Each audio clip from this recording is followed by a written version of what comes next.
we're going to talk about now is actually the power to the unit. This is a power distribution center. What you're going to see on the end of this is a 3-prong 20 amp PTAC unit, or through wall air conditioning unit. What this is going to do is when we go to start to do the treatment, we're actually going to plug it in over under the air conditioning unit to show you how to power up the equipment. The other thing that you need is temperature probing. You need to be able to get an accurate, real-time idea of the temperature in different areas. What we have here is a wired probe with a temperature control box. This probe plugs into the top of this box like so, and when you turn it on, you get a real-time temperature of what's going on. Now, if you want to be mobile, you want to be able to leave the treatment and go somewhere else and not have to stay here or go out and do another job, we also have a wireless probe system that can hook to your smartphone, your tablet, your laptop, whatever device it may have, that will also give you remote real-time temperature probing and temperature data. Another very important piece of equipment to any successful bed bug eradication is going to be a handheld digital thermometer. What that's going to do is give you surface temperatures of whatever you're doing, because there's going to be places you're just not going to be able to get probes into. That's where this comes in handy. Say you wanted to know what the temperature is underneath the microwave.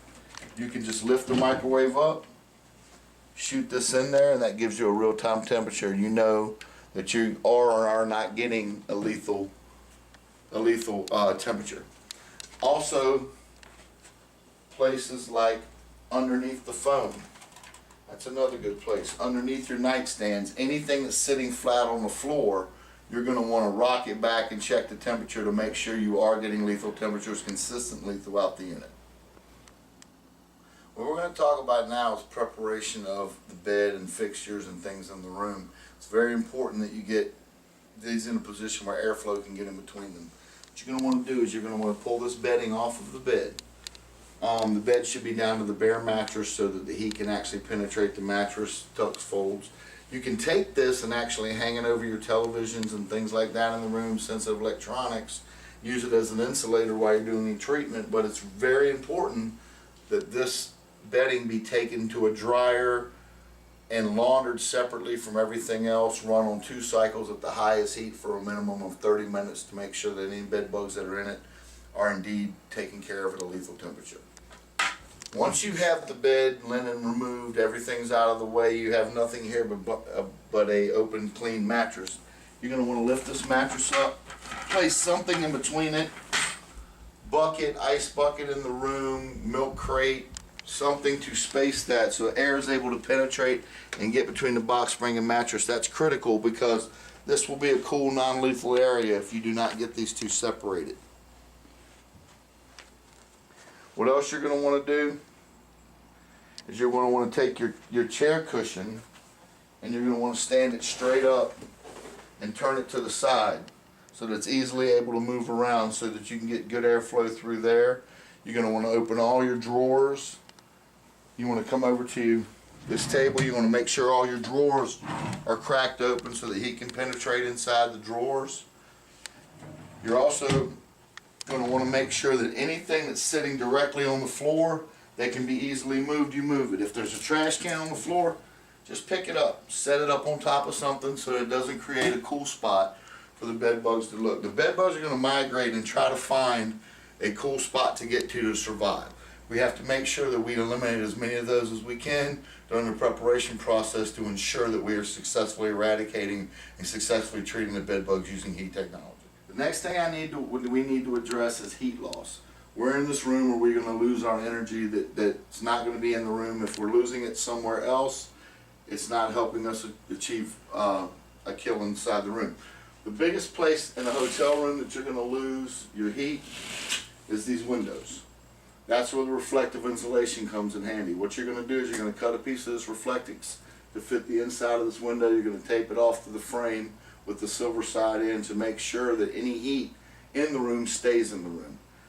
Also, we're going to cover this return, as I talked about earlier, to make sure that none of the back air goes through.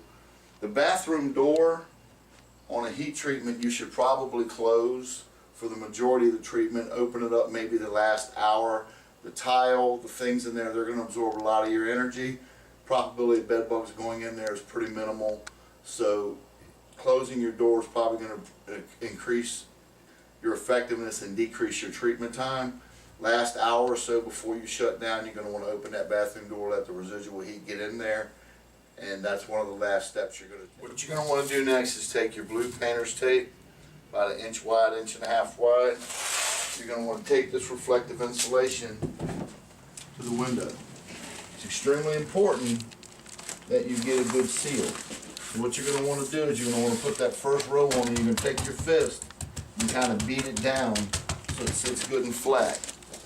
Then you want to take another piece. That's just your first piece to hold in place. Then you want to take another piece and you want to come down and you want to bridge that gap and you want to tape it in there. And you get that on, and then you're going to want to come out. You always want to triple tape these. So what you're going to want to do then is come with a second strip to cover those up, and again take your fist and beat that down so that it's good and tight to the wall. Push it, make sure it's good and tight to your window. Push it in on the bottom, make sure it's good and tight to your window. Once you get it triple taped, then you're going to want to take your third piece and you're going to want to run that on the edge. Make sure it's down good and tight. Take your fist and beat it down.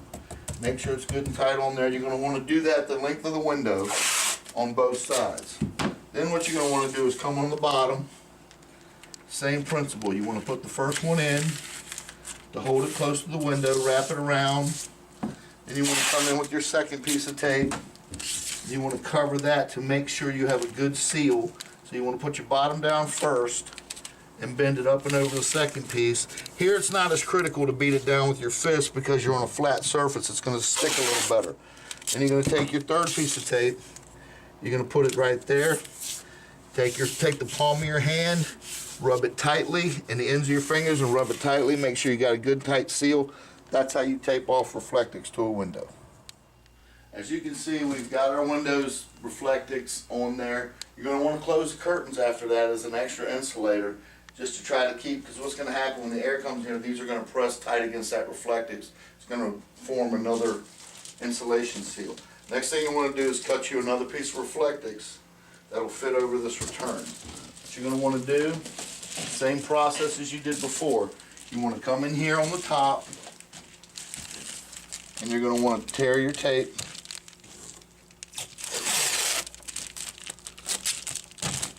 And you want to tape it down to the edge. Just like we did before, same thing. You want to go the length. Make sure you get good coverage all the way across. You know, your curtains may get in the way. If they do, just kind of push them back a little bit so you can get underneath them. Make sure your Reflectix is taped down good to your return. Then you're going to want to take the bottom and you're going to want to tuck it under the return nice and tight. And you can even fold your sides down as well and put some tape on those. What you can do there is take your long piece of painter's tape, pull that in here, you know, pull that there just to hold it temporarily. Then you take another piece and fold this corner down and over as they intersect.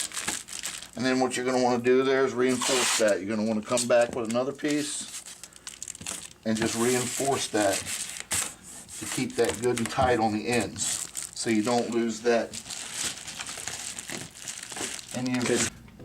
The next step is you're going to want to stick your hand under the bottom and find the flat part.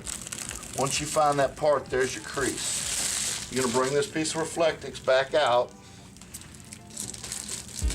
and you're going to cut it on that seam.